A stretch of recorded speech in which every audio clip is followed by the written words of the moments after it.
Hey everyone, welcome to Around the Emirates podcast with Sarah, where I speak to guests from across the UAE about topics you want to hear about. Today I am joined by special guest Rabia, who is founder of Nadeera, a company that works closely with governments and corporations to find innovative solid waste management solutions. Did I get that right? You did. Thanks a lot, Sarah, for having me. It's a real pleasure. Of course. Thank you so much for being on the show. So there's so much to unpack from the name that I just gave here. So what is your story? Why are you interested in the sustainability space, and how did Nadeera come about?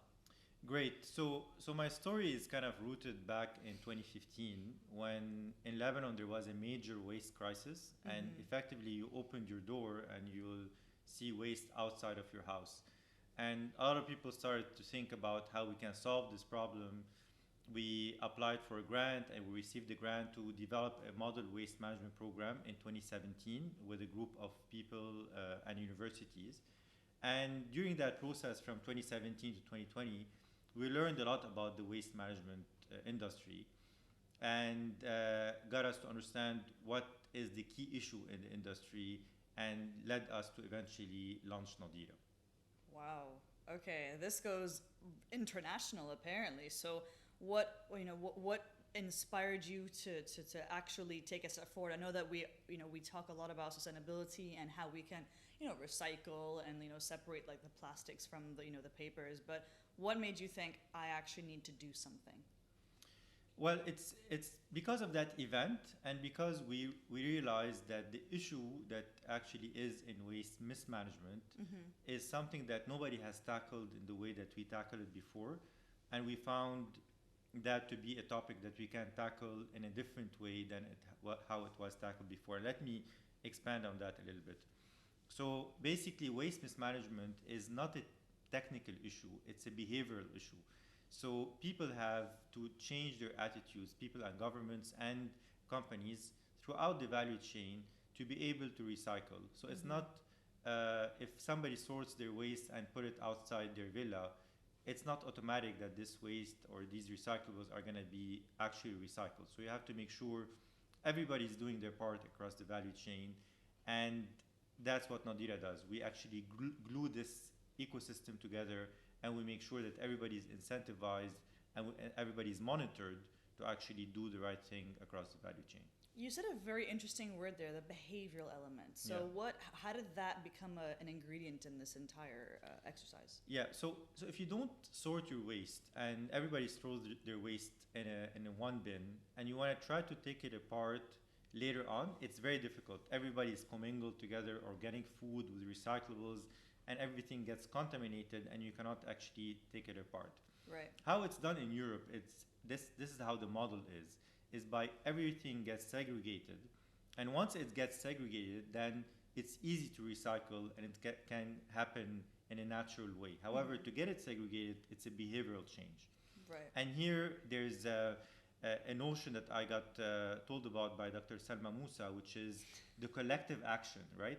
So if you ask a collective group to make a change, then everybody's going to say, why am I going to contribute for an action that's going to collectively make a better global good? Versus if you ask every single person to do something different, and this person is going to be either incentivized or disincentivized, then they pay attention, right? So they don't pay attention on the collective action part, but they pay attention on the individual part. Yeah, what I'm doing to make exactly because that's going to be monitored and they're going to be compensated, or they're going to be told, look, you're not following the laws of sorting from source, and then people very quickly they start doing the right thing. And we've collected data and we've been able to prove quantitatively what I'm just talking to you about. That's incredible. So you've actually been able to do the research and base your company and kind of your business model on the scientific facts. Absolutely. That's incredible. It's interesting to see kind of how much homework you've done, right? So it's not just about a business that makes a profit. It's about actually, no, I am using factual information and my research and the support of other researchers like you mentioned, to be able to put this together to actually make a tangible difference. 100%. So the data was it drove to prove our hypotheses, and then we built our technology sets based on this data. So now what we do in terms of our digital products that we have in the market, our tracking system using a QR code system that we have internationally patent right now. So Wow. it's pending, but we have filed our international patent for how we track if people actually are recycling or not. And the way that we engage using digital media, all of it has been built based on these data sets that were collected that validated our hypothesis when we launched Nadeera. So. I see. So people can kind of can sign up to this to the platform, to the app, so to speak, and then when they're part of the system, you can track how they're actually kind of sorting through their waste, if they're going through the right process. What happens if someone makes a mistake? So we tell them. So that's what we have patented Damn. actually. So we tell them that you made this mistake. Please avoid, for example, putting a bag of chips in the bag of recyclables, because a bag of chips is not a recyclable item. However, just want to clarify, I think we work on community side because we cannot go and tackle every single household. It dilutes our effort. Right. So we like to concentrate our effort because we bring a much bigger impact by being concentrated on communities. So individuals wouldn't be able to sign up directly to our service, but Okay. we sign up a full compound or a neighborhood I see. or a city that is able to work with us on this. Okay, that makes more sense. I see. Okay, so I know that you have, you told me that you've signed up for, or you're filing for patents, and I know that you have work globally and locally that you're working on. Are there any kind of major partners that you've recently entered agreements with, or how are you expanding? Absolutely. So this is a very big problem, and it's not realistic for one entity or startup to think it can work on its own to get it solved. So we have a large set of partners. Last time I counted them, they're kind of more than 20, and they go all the way from governments to waste collection companies to communities, Wow. into retailers and brand owners, right? So all of the stakeholders across the value chain have to buy into what you're trying to do, and they have to contribute into what you're trying to do to be successful. Going alone and trying to kind of save the world alone in such a intertwined topic is impossible. It's Of not. course. I wouldn't even say it's challenging. It's impossible. Of So course. you have to work around all of these stakeholders, which is a challenge, but at the same time, it's an opportunity because all of them today, with what's happening in the world and the awareness that has been brought in on social impact, people actually want to make a difference and they want to make the change, and they are listening more than, let's say, 5 years ago when this topic was almost non-existent. So. Very interesting. Okay, so it's good to know that you're. I think the fact that you're being pragmatic about it. It's like, I will do what I can, but I can't do this alone. And you're not just kind of going on social media being who can join, Nadeera, who can come with me. It's actually looking at the people that can make a change and can influence the community. Absolutely. And partnering up 100%. with them. 100%. That's amazing. Yeah. So, I mean, this sounds like such an incredible story. What kind of challenges have you faced and how have you overcome them? Well, it's funny you mentioned that because that's exactly what we're The talking challenges. about, which is getting all of these stakeholders to talk together is a challenge on its own because it takes a lot of effort and a lot of socializing that idea with the various stakeholders, and only it takes one person to say no or to not make a decision to stall things and make it go slower. Interesting. So the speed of this conversation is not as optimal as we would like it to be. I'm not saying we are stalled indefinitely, but surely getting all of these stakeholders aligned and getting them on one boat in one direction is challenging, but it's going in the right direction, at least for now, for us. And what we are banking on is because now we have multiple projects that are happening in parallel. So we have 14 actually between Saudi Arabia, between UAE, Dubai, Abu Dhabi, in Lebanon, of course, and we're even launching in Egypt very soon. So these are going to help us in getting the assurances that our system works, and then that's going to facilitate subsequent conversations.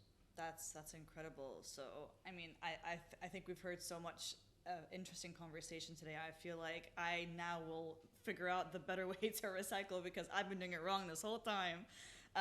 Well, my last question for you today is, what word of advice do you have for listeners who might, feel like they are, don't have enough influence to make a difference in the community, and B, want to start a business to find a solution to this kind of challenge? So basically, for people that want to start a business, like in general, like about startups and Yeah, I mean, if they have a passion project, or if they have something that they see as a big problem in the community and they want to start a business to tackle that, considering the fact that you're doing something which is incredibly difficult and succeeding at it, what advice do you have for listeners who are on okay, that path? it's a great point. My major advice is I think we all walk around and we see things around us that we don't like, and we tend to kind of nag about it and then move on. Yeah. I think there's a lot of room for people to do things about it rather than just kind of complaining about it, right? Like if you just take action, and you can do it all the way from an individual level down to actually leading your community to eventually doing a startup and having a scalable impact. You'll be surprised how much audience you'll have from people, particularly from government entities that actually want to do things differently. So for example, we were part of the MAN program in Abu Dhabi that supports social startups. They opened so much doors for us. They gave us a grant, they gave us a lot of mentorship, and they're always available, one phone call away to help us out. So and they are there to make a social change and to make Abu Dhabi a better emirate, right? So start something. It can be something that you do, that you change individually. So in the case of waste management, you can start by reducing your footprint, by being more thoughtful before you buy stuff, before taking that bag with you. You can just carry things on your own, which is something that's happening quite a bit today. All the way to saying, look, there's a problem here and I think I have a solution.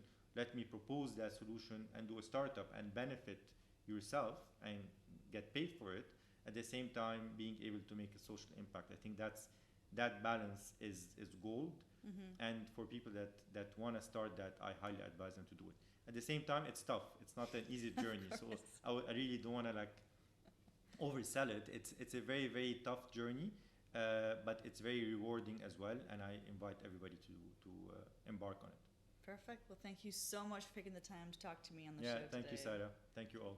And you heard it here first. You guys can check out Nadeera on social media, especially on LinkedIn, and of course Rabih himself on social media. And if you guys have any questions, please drop your comments below, and we will see you next time. Bye!